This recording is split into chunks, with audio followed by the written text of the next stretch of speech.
பாருங்க, ஒரு சப்பானி, பிறவி சப்பானி 40 வருஷமா சப்பானியாக இருக்கிறான்.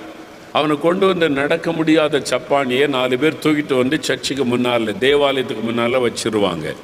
அங்கே வர்றவங்க போகிறவங்கள்ட்ட பிச்சை கேட்டு கொண்டு இருப்பான். பேதுரு யோவானும் தேவாலயத்துக்கு வர்றாங்க. இயேசுவோடு இருந்த 2 சீஷர்கள், பேதுருவும் யோவானும், இயேசுடைய ஊழியர்கள். அவங்ககிட்ட பிச்சை கேட்குறான். பேதுரு அவனை பார்க்கிறார். உனக்கு கொடுக்க என்கிட்ட காசு இல்லையாப்பா, என்கிட்ட காசு இல்லை, வெள்ளியும் பொண்ணும் என்கிட்ட இல்லை, ஆனால் என்கிட்ட ஒன்று இருக்குது, அதை நான் தர்றேன்னு சொல்லி, என்கிட்ட என்ன இருக்குது? இயேசு இருக்கிறாரு, இயேசு என்கிற நாமம் இருக்கிறாரு, அந்த நாமத்தினுடைய வல்லமை இருக்கிறாரு அப்படி சொல்லிட்டு, நசரேயனாகிய இயேசுவின் நாமத்தில் எழும்பி நட அப்படின்னு கையை தூக்கி விட்டாராம். உடனே பிறவி சப்பானி எழும்பி நடக்க ஆரம்பிச்சிட்டான். அவன் தலையில் கை வச்சு அப்படியே ஜிபிச்சு அடித்து அப்படிலாம் ஒன்றும் பண்ணல. ரொம்ப சிம்பிளாக இயேசுவின் நாமத்தில் எழும்பி நட, அவ்வளோதான். அவன் அதை விசுவாசித்தான். உடனே எழும்பி நடக்க ஆரம்பிச்சிட்டான். ஜனங்கள்லாம் ஓடி வர்றாங்க, வந்து சொல்கிறாங்க, இவன் தான் அந்த சப்பானியை நடக்க பண்ண, இந்த ஆள் தான் சப்பானியை நடக்க பண்ணினா. ஜனங்கள்லாம் கூட்டிட்டாங்க, ஆயிரக்கணக்காக வந்துட்டாங்க. பிறவி சப்பானி, ஐயோ நம்ம கண்ணால் பார்த்துருக்குறோம், எத்தனையோ வருஷமாக அங்கே இருக்கிறான், எழும்பி நடக்கிறான்னு, இந்த அற்புதம் எப்படி நடந்தது, எல்லாம் ஓடி வர்றாங்க. ஆயிரக்கணக்காக மக்கள் வந்துட்டாங்க. எல்லாரும் பேதுரு கை காமிக்கிற, இவர் தான் இந்த 2 பேர் தான் ஒன்றா வந்தாங்க, இவங்க தான் என்னை எழும்பி நடக்க வச்சாங்க. எல்லாரும் கை நீட்டி பேசுகிறாங்க. பேதுரு உடனே சொல்றாரு, ஏன் என்ன பார்க்குறீங்க? Oh you all are looking at me. ஏன் என்ன பார்க்குறீங்க? என்னுடைய சுய பக்தியினாலாவது என் சுய சக்தியினாலாவது நான் இவனை குணமாக்கவில்லை. என் பக்தி இவனை குணமாக்கவில்லை, என் சக்தி இவனை குணமாக்கவில்லை. நான் மனிதன், என்கிட்ட அப்படி ஒன்றுமே இல்லை. பின் எப்படி அவன் சுகமானான்? இயேசுவின் நாமத்தை பற்றின விசுவாசம். 16ஆம் வசனம் பாருங்க. அப்போஸ்தலர் 3ஆம் அதிகாரம் 16ஆம் வசனம் வாசிங்க. அவருடைய நாமத்தை பற்றும் விசுவாசத்தினாலே, இயேசுவின் நாமத்தை பற்றின விசுவாசத்தினாலே, அவருடைய நாமமே, இயேசுவின் நாமமே நீங்கள் பார்த்து அறிந்திருக்கிற இவனை பலப்படுத்தினது. இயேசுவின் நாமம் அப்படின்னா என்ன? இயேசு என்கிற பெயர், அந்த பெயருக்கு தான் நாமம். நாம கர்த்தான்றாங்கல்ல, பெயர். இயேசு அப்படின்ற பெயரை சொன்னா, இயேசு என்கிற அந்த நாமம்னு என்ன சொல்றது? பெயர் தான் குறிக்கும். நேம் ஆஃப் ஜீசஸ், இயேசுவின் பெயர். அந்த இயேசுன்ற பெயரை சொன்னால் அற்புதம் நடக்கும். பாருங்க, இயேசுவின் நாமம் தான் இந்த அற்புதத்தை செய்தது என்றார். நான் ஒரு சமயம் ஜார்க்கண்ட் மாநிலத்திற்கு ஊழியத்துக்கு போயிருந்தேன். ஜார்க்கண்டில் ராஞ்சி என்ற இடத்துக்கு அநேக வருஷத்துக்கு முன்னால். அப்போது ஒரு 3 நாள் ஜெபம் நடைபெற்றது. அதில் ஒருத்தர் வந்து ஒரு ஊழியக்காரர் ஆரம்ப ஜெபம் செய்கிறார். அவங்க சொன்னாங்க, தி ஸ்ரீனிவாசன் வந்து ஆரம்ப ஜெபம் செய்வார் அப்படின்னு சொன்னாங்க. ஸ்ரீனிவாசனா அவர் வந்து அருமையாக ஜெபம் பண்ணார், மேடையில் உட்கார்ந்துருந்தார் பைபிளோட. ஸ்ரீனிவாசன் பேரை கேட்டாலே தெரியுதில்ல, இயேசுக்கும் அவருக்கு என்ன சம்பந்தம் இருக்க முடியும்? கிறிஸ்தவர் அல்லாதவர். அவன் ஆச்சரியமாக பார்த்துக்கொண்டார். ரொம்ப அருமையாக ஜெபம் பண்ணினார். அப்புறம் மத்தியானம் எங்கள் வீட்டில் தான் நீங்கள் சாப்பிட வர்றீங்க அப்படின்னு எங்களை கூட்டிகிட்டு போனார் அவங்க வீட்டுக்கு. அப்போ உங்கள் பேர் ஸ்ரீனிவாசனாக இருக்குது, ஆனால் நீங்கள் இவ்வளோ அழகாக ஜெபம் பண்ணுறீங்க, உங்களுக்கு இயேசுக்கு என்ன சம்பந்தம் என்று கேட்டேன். அவர் வந்து ஒரு பிராமண குடும்பத்தை சார்ந்தவர், தமிழ்நாட்டை சார்ந்த பிராமண குடும்பத்தை சார்ந்தவர். அவர் பிராமண குடும்பத்தை சார்ந்தவராக இருந்தாலும் அவர் வந்து நாத்திகர், கடவுள் நம்பிக்கையெல்லாம் கிடையாது. இவங்கெல்லாம் ஏமாத்துறாங்க, பணம் சம்பாதிக்கிறதுக்கு அது இதுன்னு சொல்லி நிறைய அந்த பண்டிகை இந்த பண்டிகை, அந்த மந்திரம் இந்த மந்திரம்னு சொல்லி எல்லாம் ஏமாத்துறாங்க அப்படின்னு சொல்லி அவர் பிராமின், அவர் வந்து கடவுளே இல்லை அப்படின்னு சொல்லிட்டார். நாத்திகராகவே வளர்ந்தார், கம்யூனிஸ்ட்வாதியாய் அவர் வளர்ந்தார். படித்து முடித்தார், வேலை கிடச்சிது, திருமணமாச்சிது, பிள்ளைகள்லாம் இருக்கிறாங்க, சின்ன சின்ன பிள்ளைகள், சமுதாயத்தில் நல்ல நிலைமையில் இருக்கிறார். ஒரு நாள் அவருடைய மனைவி வியாதிப்பட்டார்களாம். மனைவி வியாதிப்பட்டு படுத்த படுக்கையில் ஆயிட்டாங்க. நிறைய பணம் செலவு பண்ணார், பல ஆஸ்பத்திரி கொண்டு போனார், சுகம் உண்டாகலை. ரொம்ப மனம் சோர்ந்துட்டார், உடைஞ்சிட்டார். இவ்வளோ பணம் செலவு பண்ணோம், மனைவியை குணமாக்க முடியல, எல்லாம் சின்ன சின்ன பிள்ளைகளாக இருக்கிறாங்க, அவளுக்கு ஏதாவது ஆயிட்டா பிள்ளைகளை நான் எப்படி வளர்க்க முடியும்? பெரிய ஒரு போராட்டம். வேலை முடிச்சுட்டு வீட்டுக்கு வந்தால் ரொம்ப துக்கத்தோடு உட்கார்ந்துருப்பார். கடைசியில் டாக்டர் சொல்லிட்டாங்க, மருத்துவத்தால் குணமாக்க முடியாது, கொஞ்சம் மருந்து மாத்திரை தரேன், வீட்டில் வச்சு பார்த்துக்கிடுங்க, என்ன நேரத்தில் எந்த நேரத்திலையும் மரணம் சம்பவிக்கலாம். கைவிடப்பட்ட நிலைமையில் அவர் வீட்டில் கொண்டு வந்து வச்சுருந்தார். அப்படி மனைவி படுத்த படுக்கையாக இருக்கிறான்.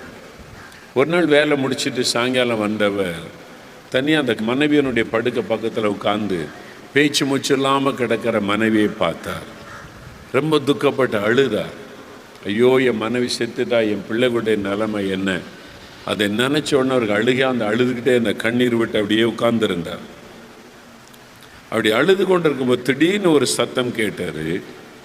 என்னை நோக்கி கூப்பிடு, உன் மனைவியை நான் சுகமாக்குவேன். Call unto me, I will heal your wife. என்னை நோக்கி கூப்பிடு, உன் மனைவியை நான் சுகமாக்குவேன். உடனே கண்ணை திறந்து பார்த்தார். யாரும் என்கிட்ட பேசுகிறாங்களே, ஒரு சத்தம் கேட்டுச்சேன்னு பார்த்தா யாருமே இல்லை, இவர் மட்டும்தான் இருக்கிறாரு, மனைவி மரண படுக்கையில் இருக்கிறாங்க.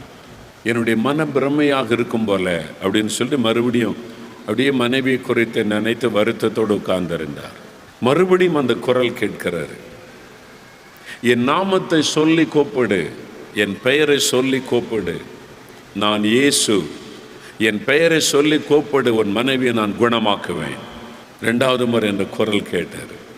நான் இயேசு உன்னோடு பேசுகிறேன், என் பெயரை சொல்லி நீ கூப்பிடு, உன் மனைவியை குணமாக்குவேன். தெளிவாக அந்த சத்தம் கேட்ட உடனே அவர் இப்படியே எழுந்தார்.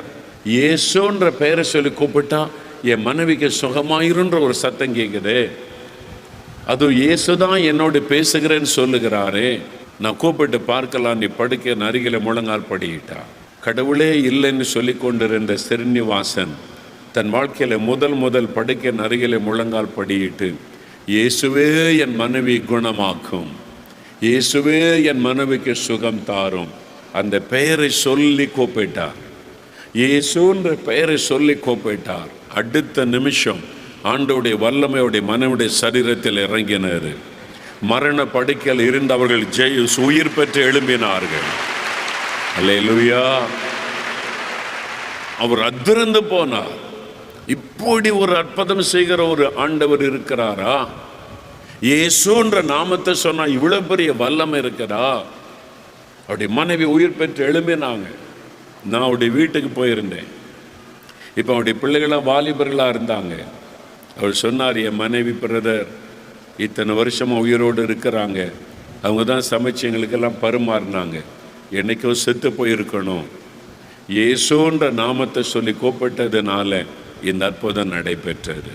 பாருங்க, பேதுரு சொல்லுகிறார், நாங்க சுகமாக்கல, இயேசு என்கிற நாமம், அந்த நாமத்தை பற்றின விசுவாசம், அந்த இயேசு கிறிஸ்துவின் நாமத்தின் மேல வைக்கிற விசுவாசம் உங்களுக்கு அற்புதத்தை கொண்டு வரும். அப்போ இயேசுவே என்னை சுகமாக்கும், இயேசு அந்த நாமத்தை சொல்லி கூப்பிடணும், பெயரை சொல்லி கூப்பிடணும். அதான் இயேசு சொல்ல, என் நாமத்தினாலே நீங்கள் எதை கேட்டாலும் அதை செய்வேன்.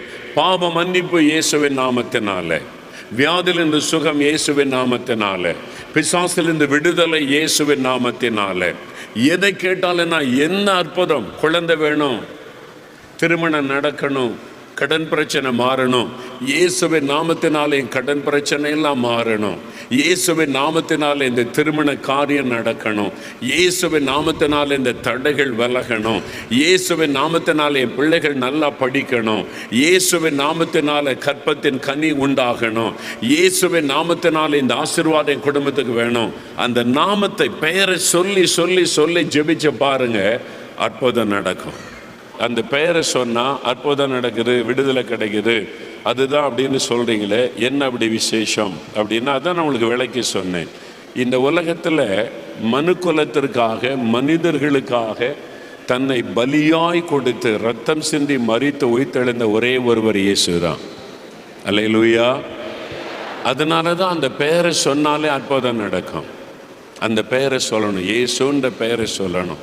அந்த இயேசுன்ற நாமத்தை சொல்லும்போது, நான் சாக கடந்தங்க மரணப்படுக்கையில், எங்கள் அம்மாவுக்கு ஜெபிக்கலாம் தெரியும், இயேசுவே அந்த பெயரை சொல்லி கூப்பிட்டாங்க. நாங்கள் இந்துக்கள், எங்களுக்கு இயேசுக்கு சம்பந்தமே கிடையாது. எனக்கு இயேசுன்ற பெயரை கேட்டாலே பிடிக்காது, அவ்வளவு நான் இயேசுவை வெறுத்தவன். ஆனால் எங்கள் அம்மா, என்னுடைய தாயார் இயேசுவே இயேசுவேன்னு அழுதாங்க. இந்த இயேசுன்ற நாமத்தை சொல்லி அவங்க கூப்பிட்டதுனால நொண்டியாய் கிடந்த என்னை இயேசு நடக்க பண்ணினார். நானே அதற்கு சாட்சி. என்னை நடக்க பண்ணினார். நான் உயிரோடு இருக்க காரணம் இயேசு. அந்த பெயரை சொல்லி எங்கள் அம்மா கூப்பிட்டதுனால தான் அன்றைக்கி உயிரோடு இருக்கிறேன். இங்கே நிறைய பேர் அப்படி தான் சுகம் பெற்றிருக்கிறீங்க, விடுதலை பெற்றிருக்கிறீங்க. நாம் ரட்சிக்கப்படுவதற்கு இயேசு கிறிஸ்துவின் நாமமே இல்லாமல் வேறொரு நாமம் இல்லை. பாவத்திலிருந்து விடுதலை பெறுவதுதான் ரட்சிப்பு. பாவ மன்னிப்பை பெறுவது தான் ரட்சிப்பு. அந்த இயேசுவின் இரத்தத்தினால என் இருதயம் கழுவப்படணும், என் பாவமெல்லாம் போக்கப்படணும் அப்படின்னு நம்ம விசுவாசத்தோடு ஜெபிக்கும் போது அந்த பாவ மன்னிப்பை பெற்றுக்கொள்கிறோம். இப்பவும் கிராமங்களில் தெய்வத்திற்கென்று ஆடு பலி செலுத்துவாங்க. பார்த்துருக்கீங்களா? நிறைய பேர் பார்த்துருக்கூடும். ஆடு பலி செலுத்துவாங்க. எதுக்கு தெரியுமா? அந்த வருஷம் முழுதும் தான் செய்த பாவத்தை அந்த ஆட்டு மேலே செலுத்தி அந்த ஆட்டை ரத்தம் சிந்த வைப்பார். என்றால் ரத்தம் சிந்துதல் இல்லாமல் பாவ மன்னிப்பு உண்டாகாது. அதனால தான் ஏன் பாவத்தை இந்த ஆடு சுமக்கிறாரு, எனக்கு பதிலாக இந்த ஆடு ரத்தம் சிந்துகிறது என்று அந்த ஆட்டு தலையில் கை வச்சு நம்முடைய பாவத்தை அதன் மீது சுமத்தி அதை பலியாக்குவது. அதுதான் அவருடைய தாற்பரியம், பலியினுடைய தாற்பரியம். பைபிளில் அது குறித்து எழுதப்பட்டு இருக்கிறார். ஆனால் மனுஷன் இந்த பாவத்தை செய்துட்டு போய் ஆட்டை பலி செலுத்திக்கிட்டே இருந்தான். உண்மையாக மனம் திரும்பலை.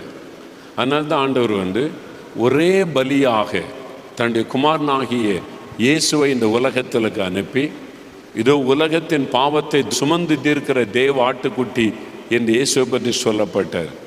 நம்முடைய பாவத்தை சுமந்து தீர்க்கிற தேவாட்டுக்குட்டியாக இயேசு சிலுவையில் ரத்தம் சிந்தி மரித்தார். இயேசு கிறிஸ்துவின் ரத்தம் சகல பாவங்களை நீக்க நம்மை சுத்திகரிக்கும்.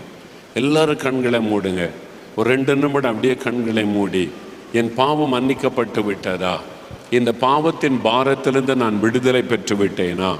இல்லாவிட்டால் இன்றைக்கு இயேசுவே என்னுடைய பாவங்களை மன்னியும், எனக்கு இன்றைக்கு ரட்சிப்பை தாரும், உம்முடைய இரத்தத்தினால் என் இருதயத்தை கழுவும், இயேசுவின் நாமத்தில் பாவ மன்னிப்பு எனக்கு உண்டாகணும், என் பாவத்தை மன்னியும், பாவத்திலிருந்து விடுதலை தாரும்.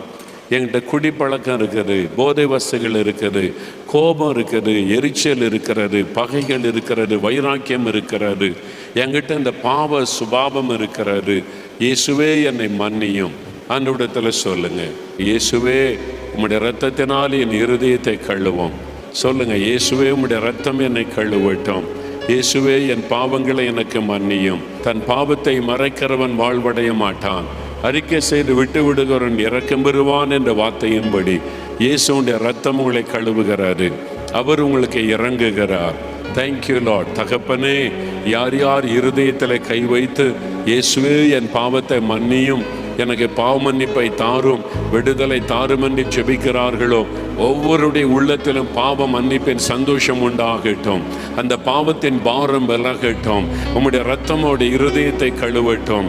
இன்றைக்கு ரட்சிப்பின் சந்தோஷம் அவளுக்கு உண்டாகட்டும். ஆண்டவரே, இந்த ரட்சிப்பின் மகிழ்ச்சி உண்டாகட்டும். பாவத்தில் இந்த விடுதலை பெற்ற சந்தோஷம் உண்டாகட்டும். இதோ உம்முடைய இரத்தம் கழுவுகிறதற்காக ஸ்தோத்திரம். இயேசுவை நோக்கி கூப்பிடுங்க. இயேசுவின் நாமத்தில் சுகம் உண்டாகட்டும். என் நாமத்தினால் எதை கேட்டால் அதை செய்வேன் என்று இயேசு சொல்லிவிட்டார். இயேசுவின் நாமத்தில் சுகம் உண்டாகட்டும். இயேசுவின் நாமத்தில் இந்த வியாதி மறையட்டும்.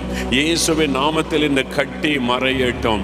இயேசுவின் நாமத்தில் என் கண்கள் திறக்கப்படட்டும். இயேசுவின் நாமத்தில் என் காதுகள் திறக்கப்படட்டும். இயேசுவின் நாமத்தில் என் கால்கள் சுகமடையட்டும். இயேசுவின் நாமத்தில் என் கர்ப்பப்பை சுகமடையட்டும். இயேசுவின் நாமத்தில் அல்சர் வியாதி மறையட்டும். இயேசுவின் நாமத்தில் தலைவலி விலகட்டும். இயேசுவின் நாமத்தில் என் குழந்தை சுகமடையட்டும். இயேசுவின் நாமத்தில் அற்புதம் நடக்கட்டும். இயேசுவின் நாமத்தில், இயேசுவின் நாமத்தில், இயேசுவின் நாமத்தில். அந்த நாமத்தை, இந்த பெயரை சொல்ல சொல்ல சொல்ல வல்லமை இறங்குகிறது. நோயின் கட்டுகள் அறுக்கப்படுகிறது. வியாதிகள் மறைகிறது. இயேசுவின் நாமத்தில் கட்டிகள் மறையட்டும். இயேசுவின் நாமத்தில் கட்டிகள் மறையட்டும். இந்த கேன்சர் கட்டிகள் மறையட்டும். டிபி கட்டிகள் மறையட்டும். இயேசுவின் நாமத்தில் தைராய்டு கட்டிகள் மறையட்டும். மறையட்டும். இடுப்பிலே காணப்படுகிற கட்டிகள் மறையட்டும். மார்பிலே காணப்படுகிற கட்டிகள் இயேசுவின் நாமத்தில் மறையட்டும். இடுப்பிலே காணப்படுகிற கட்டிகள் இயேசுவின் நாமத்தில் மறையட்டும். In the name of Jesus, in the name of Jesus, இயேசுவின் நாமத்தில், இயேசுவின் நாமத்தில் சுகம் உண்டாவதாக. இயேசுவின் நாமத்தில் விடுதலை உண்டாவதாக. இயேசுவின் நாமத்தில் நோய்கள் மறைந்து போவதாக. இயேசுவின் நாமத்தில் நடக்க முடியாத கால்கள் பலனடைவதாக. இயேசுவின் நாமத்தில் பயன்படுத்த முடியாத கைகள் சுகமடைவதாக. இயேசுவின் நாமத்தில் குருட்டு கண்கள் திறக்கப்படுவதாக. இயேசுவின் நாமத்தில் செவிட்டு ஆவிகள் வெளியேறுவதாக. செவிட்டு காதுகள் திறக்கப்படுவதாக. இயேசுவின் நாமத்தில் சப்பானிகள் நடப்பார்களாக. இயேசுவின் நாமத்தில் சப்பானிகள் நடப்பார்களாக. இயேசுவின் நாமத்தில் பக்கவாத நோய்கள் மறைவதாக. இயேசுவின் நாமத்தில் சுகம், கால்களிலே சுகம் உண்டாகட்டும். இயேசுவின் நாமத்தில் கைகளிலே சுகம் உண்டாகட்டும். இயேசுவின் நாமத்தில் நுரையீரலிலே சுகம் உண்டாகட்டும். ஆண்டவரே, என் குடும்பத்தில் இருக்கிற கடன் பிரச்சனைகள் மாறட்டும். இயேசுவின் நாமத்தில் தடைப்பட்டிருக்கிற நன்மைகள் உண்டாகட்டும். இயேசுவின் நாமத்தில் கற்பத்தின் கனி உண்டாகட்டும். இயேசுவின் நாமத்தில் தொழில் ஆசீர்வதிக்கப்படட்டும். இயேசுவின் நாமத்தில் என் பிள்ளைகள் நன்றா படிக்கும்படி ஆசீர்வதியும். இயேசுவின் நாமத்தில் என் குடும்பத்தில் இருக்கிற வறுமைகள் நீங்கட்டும். இயேசுவின் நாமத்தில் அற்புதம் நடப்பதாக. இயேசுவின் நாமத்தை சொல்ல சொல்ல சொல்ல ஆசீர்வாதம் உண்டாகிறது. தகப்பனே, இந்த பிள்ளைகள் உம்முடைய நாமத்தை சொல்லி என்னென்ன ஆசீர்வாதத்தை கேட்டார்களோ, இயேசுவின் நாமத்தில் இந்த ஆசீர்வாதங்கள் உண்டாவதாக. அந்த நன்மைகள் உண்டாவதாக. இன்றைக்கே ஒரு அற்புதத்தை உம்முடைய பிள்ளைகள் காண்பார்களாக. இன்றைக்கு ஒரு விடுதலை உண்டாவதாக. தடைகள் மாறட்டும், அற்புதங்களை காணட்டும். இயேசுவின் நாமத்தில் ஜெபிக்கிறோம் பிதாவே.